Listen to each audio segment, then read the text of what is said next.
El Comentario Podcast presenta un espacio realizado y dirigido por Agustín Sancho Cubero. La historia de la Inquisición española comienza en una época donde el mundo parecía dividirse entre la luz de la fe y las sombras de la incertidumbre política. En el año 1478, bajo un cielo que presenciaba el nacimiento de una nación unificada, los reyes católicos Isabel y Fernando solicitaron al Papa Sixto IV la creación de un tribunal que velara por la pureza de la doctrina cristiana en sus dominios. Aquello no fue un capricho de tiranos ni una sed de sangre gratuita, sino el resultado de un contexto histórico donde la religión era el pegamento que mantenía unidos los fragmentos de un reino recién rescatado de 8 siglos de lucha fronteriza. La península ibérica había sido un tapiz de culturas y creencias. Pero tras la toma de Granada en 1492, la monarquía entendió que la unidad de fe era el único camino para garantizar la paz social y la estabilidad del Estado. En aquellos tiempos la disidencia religiosa no se veía como una simple libertad de pensamiento, sino como una amenaza directa al orden público y una posible traición a la corona. El Tribunal del Santo Oficio nació con una misión específica que con el tiempo sería deformada por la propaganda y la imaginación popular. Su jurisdicción no se extendía sobre los judíos o los musulmanes que permanecían fieles a sus ritos originales, sino sobre aquellos que habían recibido el bautismo cristiano, los llamados conversos. Existía la sospecha constante de que muchos de ellos seguían practicando el judaísmo en la intimidad de sus hogares, lo que generaba una tensión social profunda en ciudades como Sevilla o Toledo. La Inquisición española, a diferencia de sus predecesoras medievales en Francia o Italia, quedó estrechamente vinculada al poder real, convirtiéndose en una herramienta de cohesión nacional a pesar de la imagen de caos y fanatismo que ha perdurado en el cine y la literatura. El funcionamiento del tribunal era asombrosamente burocrático y jurídico para los estándares de la época. Cada proceso se iniciaba con una investigación detallada donde se recogían testimonios y se elaboraban actas minuciosas. Los acusados contaban con abogados defensores y existía un sistema de apelaciones que permitía revisar las sentencias. Los archivos de Simancas nos revelan hoy una realidad muy alejada de las cámaras de tortura perpetuas que la leyenda negra ha intentado imponer. La tortura, aunque existía y era legal en todo el continente europeo, se aplicaba en el Santo Oficio de manera mucho más restrictiva y bajo una vigilancia médica que no se encontraba en los tribunales civiles de la misma época. De hecho, muchos presos de las cárceles comunes blasfemaban a propósito para ser trasladados a las prisiones de la Inquisición, pues éstas eran conocidas por ser más limpias y por ofrecer un trato más humano. La vida de un proceso inquisitorial era larga y tediosa, marcada por el rigor de los escribanos que anotaban cada palabra y cada gesto. Si comparamos las cifras reales que nos ofrecen los historiadores contemporáneos como Henry Kamen o Joseph Pérez, descubrimos que el número de personas ejecutadas a lo largo de 3 siglos y medio de historia no superó las 5.000 personas. Esta cifra, aunque trágica, palidece ante las matanzas religiosas que asolaban el resto de Europa en la misma centuria, mientras en España el Santo Oficio procesaba con lentitud legalista. En Francia, la noche de San Bartolomé de 1572 se cobró la vida de casi 20.000 personas en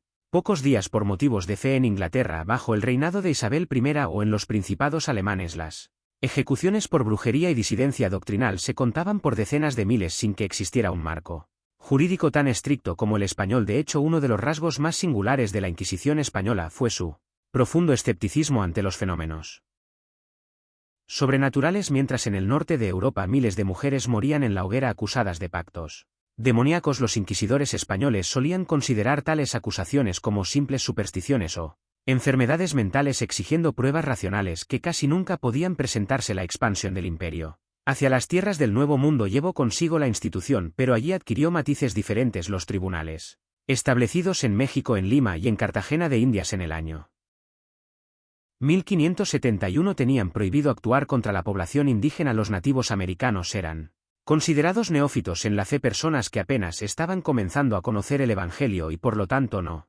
podían ser juzgados por herejía. La labor del tribunal en América se centró sobre todo en los colonos europeos y los criollos, vigilando que no se introdujeran doctrinas peligrosas o que no se cometieran abusos morales en aquellas sociedades en formación. La imagen oscura que hoy domina nuestra mente nació en gran medida de las prensas de imprenta de países como Holanda o Inglaterra, rivales políticos de la hegemonía española durante el siglo XVI y el siglo XVII. Estos países utilizaron la Inquisición como un arma de guerra psicológica, publicando panfletos exagerados y grabados truculentos que presentaban a los españoles como bárbaros fanáticos. Esta narrativa fue más tarde recogida por los filósofos de la Ilustración francesa, quienes convirtieron al Santo oficio en el símbolo de todo lo que consideraban atrasado y opresivo, ignorando convenientemente las persecuciones que ocurrían en sus propias fronteras. Con el paso del tiempo, la literatura romántica y más tarde el séptimo arte cimentaron este mito, convirtiendo una institución compleja y burocrática en un monstruo de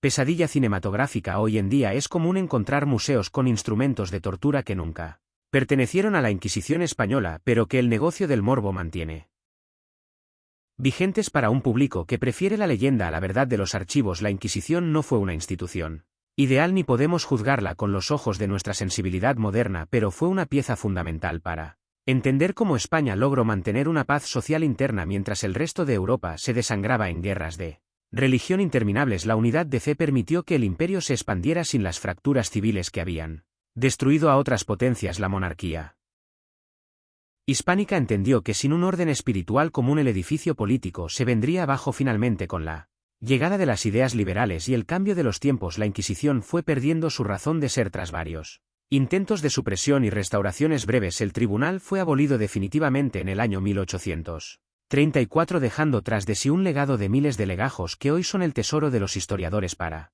conocer la vida cotidiana de las personas de aquel tiempo. A través de sus actas podemos escuchar las voces de campesinos, artesanos y nobles que de otro modo habrían sido borrados por el olvido. El estudio riguroso de estos documentos nos permite hoy separar el grano de la paja y entender que la Inquisición española fue hija de su tiempo, dura y austera, pero regida por una legalidad que a menudo fue más garantista que la de sus vecinos europeos. La historia real nos enseña que el pasado nunca es blanco o negro y que detrás de los grandes mitos siempre se esconde la complejidad humana de hombres que buscaban desesperadamente el orden en un mundo que cambiaba a una velocidad vertiginosa. El Santo Oficio desapareció, pero la sombra de su nombre sigue siendo un campo de batalla entre la verdad documentada y la ficción interesada. Recorrer los pasillos de su historia es enfrentarse a los espejos de nuestra propia naturaleza y a la capacidad del hombre para construir sistemas de control en nombre de lo que considera sagrado. En las salas de los antiguos tribunales ya no resuenan las sentencias ni se oye el rasguear de las plumas de los notarios, pero